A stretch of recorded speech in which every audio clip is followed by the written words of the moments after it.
இங்கே வாங்க இங்கே வாங்க இங்கே வாங்க இங்கே பாருங்க. Oh my God. சாமி ஏதோ ஒரு படத்தில் பார்த்துருந்தது.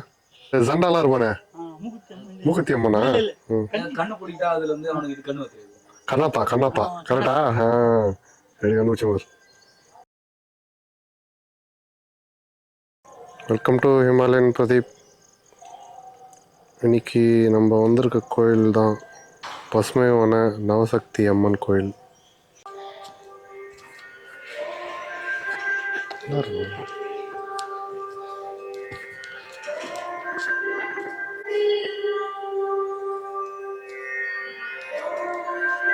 காலத்தை மாற்றும் கால பைரவர். பைரவர் தானே?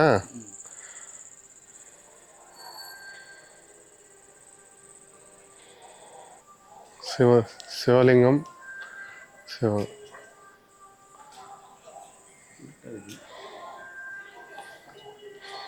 இங்கே வாங்க இங்கே வாங்க இங்கே வாங்க இங்கே வாங்க. முக்கியமான ஒருத்தர் உள்ள இருக்காரு. வாங்க வாங்க வாங்க. நம்ம கருப்புசாமி. இவங்க தான் பசுவான காமதேவி. பெரும்பாலும் இவங்க பார்த்தீங்கன்னா மனித தலை இருக்குது. அப்புறம் அந்த மனித தலை வந்து பசுவோட உடலோட இருக்குது. இவங்க பார்த்தீங்கன்னா விலங்கு பறவை மனுஷன் ஒரு கலவையாக இருக்காங்க பாருங்க. தெய்வத்தோட அருள் வந்து ஒரு இடத்துல வந்து கண்ணால பார்க்க முடியும்னா அதுக்கான இடம்.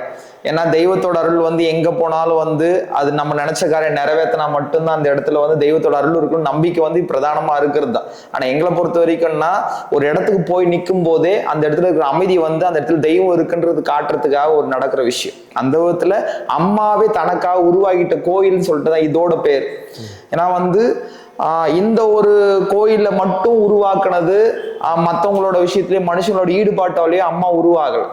அம்மா வந்து தனக்கு தானே இந்த இடத்துல இது வரணும், இந்த இடத்துல இது உருவாகணும், இந்த இடத்துல இது உருவாகுனா நம்ம நாடி வரவங்களோட மன அமைதி கிடைக்கும், நிம்மதியா இருப்பாங்க, எல்லா குறையும் தீர்த்து கொடுப்பேன்னு சொல்லிட்டு அம்மாவோட மூல நாம வந்து நவசக்தி காளிகாஸ்வரி.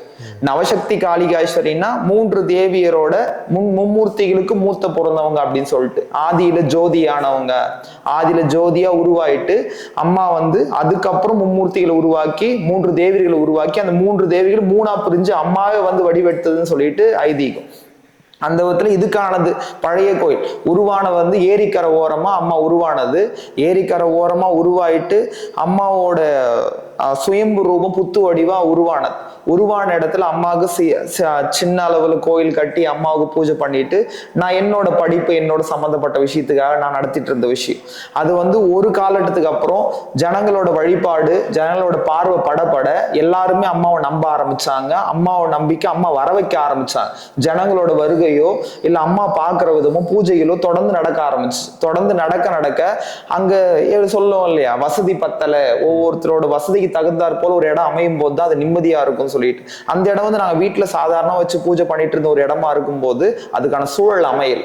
சூழல் அமையாத பட்சத்துல அம்மாவுக்கு ஒரு நல்ல இடமா பார்க்கணும்னு சொல்லிட்டு நாங்க முடிவெடுத்தோம். முடிவெடுக்கும் போது நாங்களும் மனுஷ புத்தியோட அலைஞ்சு தெரிஞ்சு 1000 இடத்துக்கு போயிருந்தாலும் அம்மா வந்து ஒரு முடிவெடுத்தாங்க. அந்த கோயிலோட நேர் எதிரில இந்த இடம் அமையணும்னு சொல்லிட்டு இங்க வாசப்படி அந்த வாசப்படி நேர் எதிரில இருக்கும். அங்கிருந்து இங்கிருந்து 1 கிலோமீட்டர் கணக்கு வச்சுக்கணும். கரசமாலம் கூட்ரோட்ல இருந்து எந்த டிஸ்டன்ஸ் உள்ள போதோ அதே டிஸ்டன்ஸ் தான் இங்க வரும். இங்கிருந்து நேர் வாசப்படியும் அந்த வாசப்படி ஒரே பார்வையில் தெரியும். இதுதான் இது வாங்கின இடமா இருந்தாலுமே இந்த இடத்துல அமையன்றது அம்மா முடிவு பண்ணது. அதை வச்சது அங்க மூல இடமா உருவாயிட்டு இருந்தாலும் அங்கிருந்து நேர் வாசல் நேர் எதிரில் அம்மாவோட மேற்கு மூலையில மேற்கு திசையில அம்மா அமையணும்னு சொல்லிட்டு உத்தரவு கொடுத்தா அது பிரகாரம் அமைஞ்சது. அம்மா ஒவ்வொரு படியா விருட்சத்துலதான் முதல்ல அம்மாவை பூஜை செய்ய ஆரம்பிச்சு. இந்த இடத்துல எங்க வசதியாக விருட்சத்துல பூஜை செய்ய ஆரம்பிச்சோம். பக்தர்கள் வராங்க, அவங்க என்ன நிறைவேறதுக்காக நம்ம முக்கியமா இந்த கோயிலோட என்னோட விஷயத்தை நான் 3 தேவியரோட அம்சம் ஒண்ணு சேர்ந்து இருக்கிறதுனால நம்மளோட காசு பணம் செல்வம் கொழிக்கணும் அப்படின்ற பட்சம் லட்சுமியோட கடாட்சம் வேணும்னு நினைக்கிறவங்களும் கோயில் அடிமறிக்க முடியும். இல்ல நம்மளை சுத்தி கெட்ட விஷயம் இருக்கு, கெட்ட சூழ்நிலை இருக்கு, நம்மளோட செஞ்ச தவறோ முன்னோர் செஞ்ச தவறோ முன்னோர் செஞ்ச பாவங்களோ நம்மள சூழ்ந்துட்டு இருக்கு அப்படின்ற துர்கா ரூபத்தோட அம்மா வந்து கெட்டதை விளக்குறதுக்கும் சரஸ்வதி நல்ல ஒரு செழிப்பான வாழ்வுக்கு தேவையான அடுத்த படிக்கானது கல்வி ஆகட்டும் தொழில் ஆகட்டும், இல்ல அடுத்தபடி வாழ்க்கைக்கானது வழியாகட்டும், இது மூணுமே அம்மாவால கொடுக்க முடியுதுன்னா நவசக்தின்னு சொல்லிட்டு உருவாயிருக்கிறது. இது வந்து புராண கதைன்னு சொல்ல போனா அம்மா வந்து நவசக்தி ரூபது ஒரு அம்சம், 3 தேவியர் ஒண்ணு சேர்ந்த அம்சம். அது வந்து புராணம் மூலமா கொண்டு போறோம்னா நிறைய கதைங்க இருக்கு அதை பத்தி சொல்லணும்னா. ஆனா இப்போதைக்கு வந்து நாடி வர பக்தர்களுக்கு நல்லதை கொடுக்கணும்னாக்கா எந்த குறையா இருந்தாலுமே தெய்வத்தை நம்பினா எதுவா இருந்தாலும் தீருன்றதுதான் உண்மை. தெய்வத்தை நம்பும் போது அதுக்கான வழியை காட்டுவாங்க. அம்மனா வழிபடல, அம்மாவை வழிபடுறோம். இங்க சுத்தி இருக்கிற பரிவார தெய்வங்களுக்கே ஒவ்வொரு கணக்கு இருக்கு.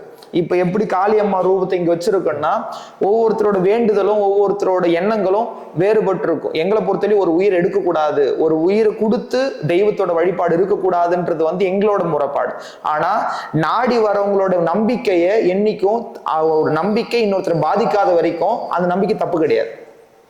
தெய்வ பக்தி அதுதான். தெய்வ பக்தி வந்து இன்னொருத்தர் பாதிக்காத வரைக்கும் அவங்களோட பக்தியை குறை சொல்லவும் யாரும் கிடையாது, அந்த பக்தியில குறையும் கிடையாது. இன்னொருத்தரை பாதிக்குது, இன்னொருத்தர் கஷ்டத்தை கொடுக்குது அப்படின்னாதான் அது தப்புன்னு சொல்லிட்டு நம்ம முடிவு செய்ய முடியும். அதே போல இங்க வந்து வேண்டுதல் செலுத்துறவங்க, ஜீவனை வந்து நேர்ந்து விட்டுறவங்க, அது மாதிரி அவங்க விருப்பத்துக்காக பூஜை செய்யற வழிமுறையை கொடுக்கணுன்றதுக்காக தான் அம்மா வந்து இங்க வச்சிருக்கும். நீங்க சொல்லிட்டு இருந்தீங்க பயமா இருக்கு. பயம்ன்றது வந்து உண்மை இல்லாதவங்களுக்கு மட்டும்தான். தெய்வத்துக்கிட்ட உண்மை இல்லாதவங்களுக்கு பயம் இருக்கும். ஆனா தெய்வத்தில் உண்மை இருக்கிறவங்களுக்கு பயம் இருக்குன்னு அவசியமே கிடையாது. இந்த ரூபம் வந்து எல்லாத்தையும் நான் பார்த்துட்டு இருக்கேன், எல்லாத்துக்கும் நான் கோபமா இருந்தாலுமே எல்லாத்தையும் நான் பார்த்துட்டு உன்னோட விஷயம் நான் காவலா இருக்கின்றது காளி தேவின்னு சொல்லிட்டு காளி காவல் இருந்தாங்கனாக்கா கஷ்டம் நெருங்காதுன்றது ஒரு ஐதீகம் இருக்கு. அந்த விதத்துல இங்க முதல் பூஜை நடத்திட்டு தான் கருவறை உள்ளவே போகும். அது வந்து அம்மாவோட சக்தி. அந்த சக்தி இந்த இடத்துல உருவாகணும்னு சொல்லிட்டு அக்னி மூலையில அக்னியா கொதிச்சிருந்தாலுமே எல்லாருக்கும் நீங்கிற முதல் இடம் இதுதான். அதுக்கப்புறம் அங்க போனீங்கன்னா எதிர்க்கே இருப்பாங்க, எந்த இடத்துலயும் பிள்ளையார் வைப்பாங்க, இல்லைன்னா பலிபீடம் சிம்மம் தான் வைப்பாங்க காவல் தெய்வமா. இங்க வந்து முக்கண்ல வச்சிருக்கோம்னா முக்காலத்தையும் கோயில் உள்ள நடக்கிற விஷயமாகட்டும் வெளியில் நடக்கிற விஷயமாகட்டும் நாடி வர எல்லாரோட முக்காலங்களையும் அறிஞ்சு அதுக்கப்புறம் கோயில் நாடி போகும்போது உள்ள இருக்கக்கூடிய இறந்த காலம், நிகழ்காலம், கடந்த காலம், இந்த முக்காலத்தில் நடந்த சரி தவறு திருத்தி கொடுக்கறதுக்காக காவல் தெய்வமா 3 காலத்தையும் நான் பார்த்துட்டு இருக்கேன். நான் பார்த்துட்டு இருக்கும்போது என்கிட்ட வரும்போது 3 காலத்தையும் சரி தப்ப சரி பண்ணி கொடுத்து நான் காப்பாத்தி கொடுக்குறேன்னு சொல்லிட்டு வாசல்ல ஆகாச சக்தியா வச்சிருக்கிறது. பஞ்சபூதத்துல ஆகாச சக்தியா வாசல்ல வச்சிருக்கோம். அதே மாதிரி அக்னி மூலையில வந்து அங்காள பரமேஸ்வரி. அங்காள பரமேஸ்வரி வந்து அக்னி ரூபமா 2வது பஞ்சபூதமா அக்னி சக்தியை அங்காள பரமேஸ்வரி அக்னி மூலையில வச்சிருக்கிறது. அதே மாதிரி காவல் தெய்வம் கருப்பு சாமி, காத்தா கருப்பா இருக்கிறதுனால அவங்க வந்து 3வது பஞ்சபூதமா காத்தோட சக்தியை குபேர மூலையில வச்சிருக்கோம், கன்னி மூலை அந்த மூலை வச்சிருக்கோம். அதே மாதிரி நாகத்தம்மா மாரியம்மா நிலத்தோட சக்தி, 4வது சக்தி பஞ்சபூத சக்தியை நிலத்தோட சக்தியா புத்து நாகத்தம்மன் சொல்லிட்டு அம்மா வந்து வாயுமூல வச்சிருக்கும். அதே மாதிரி ஈசானி மூலையில ஈசனோட உச்சின்னு சொல்லப்படுற ஈசானி மூலையில உச்சந்தையில உட்காந்துருக்கிற கங்கா தேவியை ஈசானி மூல உட்கார வச்சு பஞ்சபூதங்கள்ல 5வது சக்தியை நீரோட சக்தியை வச்சிருக்கும். இந்த பஞ்சபூத சக்திகளுக்கு நடுவுல அம்மா வந்து நவசக்தி அம்மா குடியிருக்காங்கன்னு சொல்லிட்டு. ஏன்னா எல்லாருக்கும் பாக்குற பாடல ஒரு தெய்வம் இருக்குன்னு தான் அர்த்தம். ஆனா அம்மா உருவாக்குனதே பஞ்சபூதங்களுக்கு நடுவுல பஞ்சபூதங்களை ஒவ்வொரு தெய்வமாக்கி அந்த தெய்வங்களுக்கு நடுவுல பரிவார தெய்வங்களுக்கு நடுவுல நவசக்தி அம்மா இருக்காங்க சொல்லிட்டு பஞ்சபூதங்களும் 4 திசை ஒண்ணு சேர்ந்த நவசக்தி அம்மா. அதே மாதிரி 9 தேவியரை ஒண்ணா சேர்த்தது நவசக்தி அம்மா. அதே மாதிரி நம்மளோட 9 துவாரங்கள் இருக்கு இல்லையா, வெளிப்படக்கூடிய 9 துவாரம், மூச்சு காத்து எல்லாமே நம்மளோட 9 துவாரங்களும் அவங்களுக்குள்ள அடக்கும்.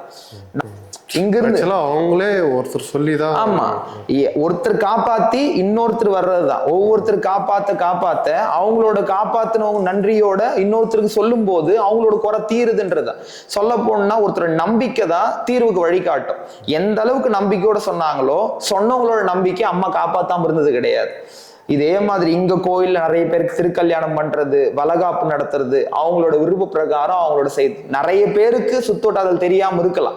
ஆனா அம்மாவோட சக்தி உணர்ந்தவங்க எல்லாருமே இப்ப வரைக்குமே கோயிலோட எல்லா நல்ல விஷயங்கள்லயும் தொடா இருக்காங்க. அதே மாதிரி கோயில்ல சேவைக்காக மகளுங்கன்னு சொல்லிட்டு சிலர் இருக்காங்க.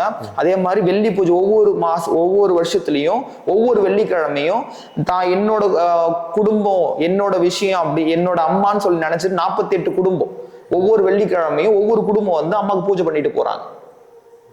48 வருஷத்துல 48 வெள்ளிக்கிழமை, ஒவ்வொரு வெள்ளிக்கிழமையே ஒரு குடும்பம் ஒரு குடும்பம் ஒரு வருஷத்துல ஒரு நாள் அது மாதிரி ரொட்டீனா ஒரு குடும்பம் செஞ்சுட்டு இருக்காங்க.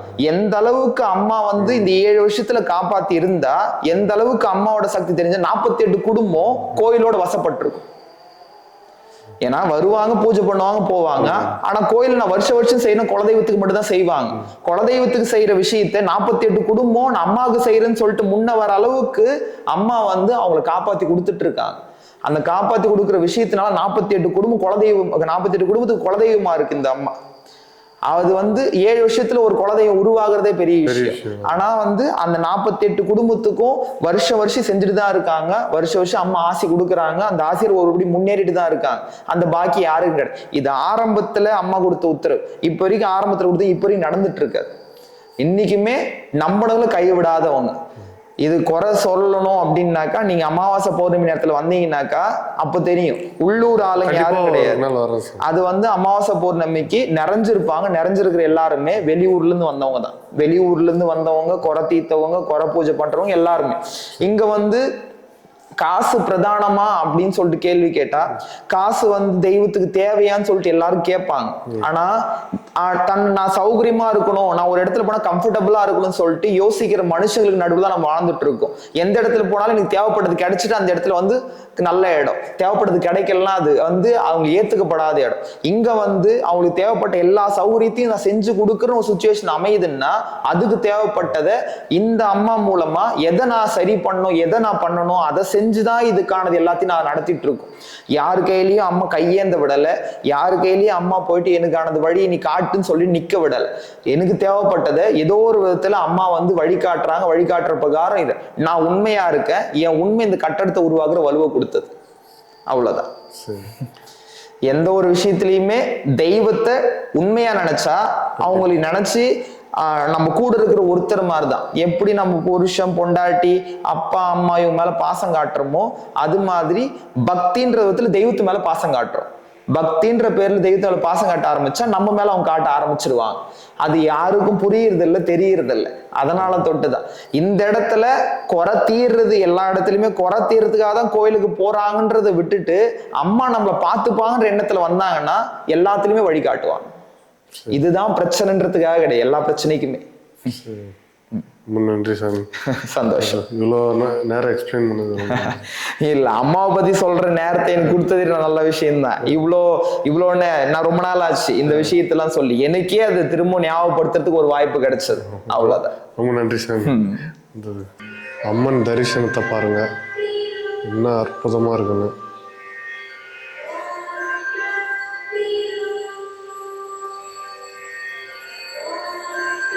சிங்கம் இருக்கு, சிங்கம். என்ன ஒரு அழகான தரிசனம்.